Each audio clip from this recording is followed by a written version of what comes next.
I don't think you might have the full understanding of what it means to be in debt, because being in that position is horrifying. As humans, we are constantly striving for freedom. We always want to live our lives in our own terms. Unfortunately, to live in this society, you need to contribute, whether that be value, service, product, anything really. You have to be purposeful in the community around you. That is why you're working really hard on that job right now. You are literally trying to gain money, and that money will give you some flexibility or freedom to do what you desire. However, when you are in debt, you already take the limited amount of freedom that you have, and you're going to reduce that amount of freedom even more. Being in debt means that you are literally at the mercy of somebody else. You cannot even focus on what you really want. You're going to be focusing on what someone else wants. And being in that kind of position is terrible. I mean, think about it. You're basically gonna spend hours and hours grinding and being just filled with anxiety and worry just to fulfill the desire of somebody else. And the thing is, you are forced to do this. If you're at a job that you dislike, you can always quit a position, but when you're in debt to somebody, and I'm not just talking penny change, I'm talking about lots of money. And it's crazy to see that there are so many people, and I really hope that you watching this video right now, that you are not one of those people who put themselves in such a position. Does it feel great to neglect your mental health yourself for somebody else? To be in a position where you feel deadlocked in a labyrinth of sorts. It's just a never-ending obstacle of pleasing the other. I really do not think you want to be in this kind of position, and none of us want to. Unfortunately, there's a lot of things out there that encourages people to enter this loophole of a maze. You've got credit cards, for example. Yes, they can be powerful tools for your financial needs, but when used wrongly, they can really screw you up badly. Or trading with leverage, because already putting $10,000 worth of trading isn't worth enough, so you gotta 10x that, make it 100,000, make it a million even. Why not? It doesn't matter. I'll win anyway. Or heck, you even got the lottery, the casino, literally anything where you can just get money like that. It's very dangerous. You are supposed to earn your hard-earned money. You get money by providing value, by providing a service. This is the inception of money. Yes, you've heard of amazing luck that has occurred to some people where they put in $1,000 or maybe $10,000, and suddenly just like that, they got 100 grand, maybe a million. But you don't understand that a lot of people lost a lot of money. You can't just put in $10,000 and then get a million and thinking that no one took a hit from all that. Where do you think that money came from? Do you think that suddenly you're the center of the attention of the world and you just end up getting a lot of money? What, like you're like, what, the main character or something? And a lot of people don't think this way. A lot of people just think like, oh, I'm gonna put like $10,000 in Bitcoin and $10,000 in Ethereum. Oh, I'm gonna win so much money. Like, no, you all have to remember that you're really not doing much of anything. You're just throwing money in and you're just hoping for the best, just like everybody else. You know in the end that participating in these kind of schemes can be quite dangerous for you. Of course, maybe putting a small amount of your earnings in there, that's not really much of a problem, right? It's all about calculated risks. If ever all of those goes to zero, sure. But for the majority of cases, borrowing money to participate in risky ventures should never, ever, ever occur to your mind. And even if miraculously you end up winning from this trade, what do you think is gonna happen? You take 10K, you transform it to 100K. Cool. What is gonna happen? Most likely. And speaking of leverage trading, I find it disgusting how many influencers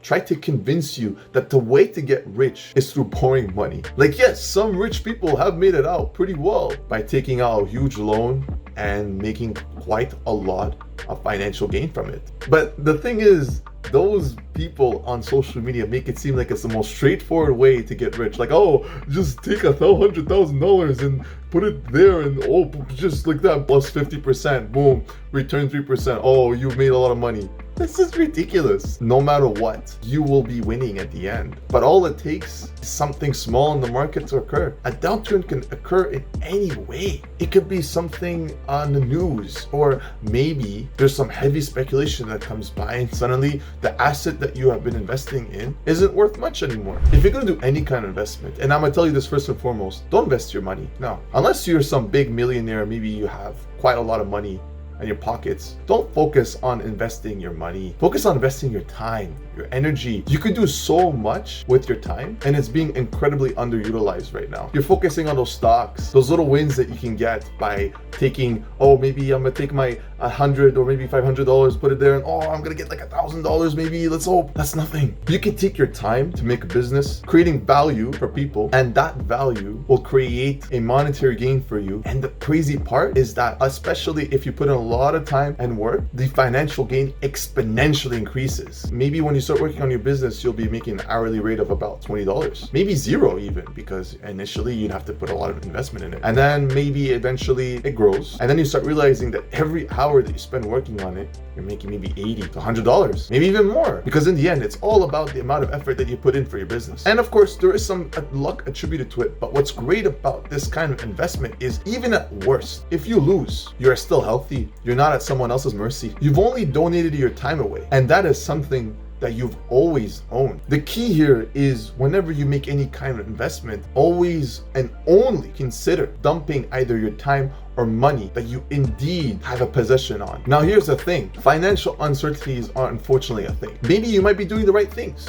You know, you're not over leveraging, you're not living beyond your means. And unfortunately, the bill happens to be just a little bit more than expected. How do you recover from something like this? Unfortunately, when it comes to this, the only solution is to put a preventive measure for your financial situation. There's a lot of ways that you can prevent that. You need savings. Obviously, any kind of emergency funds would be nice to have on the side so that in case anything happens, you can always just use it just to keep a peace of mind. Now, how much do you put in your savings is the question. The general rule of thumb is that you want about 3 months worth of expenses put in your emergency funds. So in the case of, let's say, oh, you don't have a job anymore, or something occurs that doesn't allow you to gain income anymore, then 3 months should give you enough time to recuperate the loss of income. Obviously, if you could put more than that, that would be nice. Obviously, you can never be too safe, but I would say really think about all the worst cases that can occur in your day-to-day life. Maybe think about the car that you have. Think about the home you have. Think about the people that live with you. Your kids, for example. There could be some unexpected expenses and you have to make sure to be ready for them and always put a worst case scenario number. So what I mean by that is you're not gonna try to look at all your expenses and try to meticulously calculate exactly how much you think you would need. Let's say, for example, to buy a new car, you're thinking it's gonna cost you $14,555, just approximate to $15,000. Not only does it keep it simpler in your mind, you know, but you also want to educate yourself on the predatory lending practices that are occurring right now. For example, I mentioned credit cards and I also mentioned leverage trading. So whenever you use these sort of things, just be very careful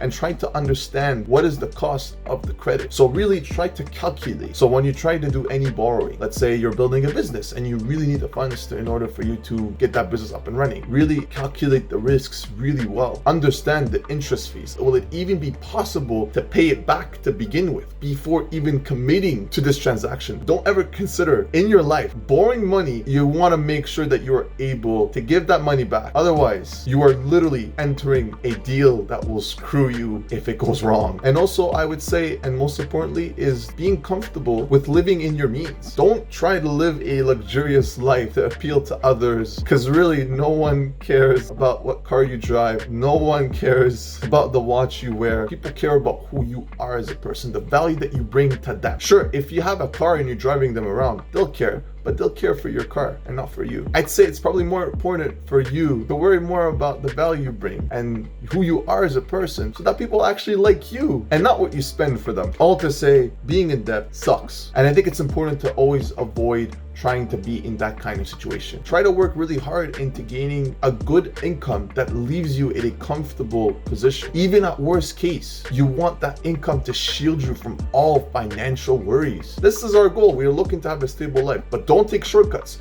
Don't try to take money and put it in the crypto and assuming that, oh, there we go, this is how I will achieve my true stability.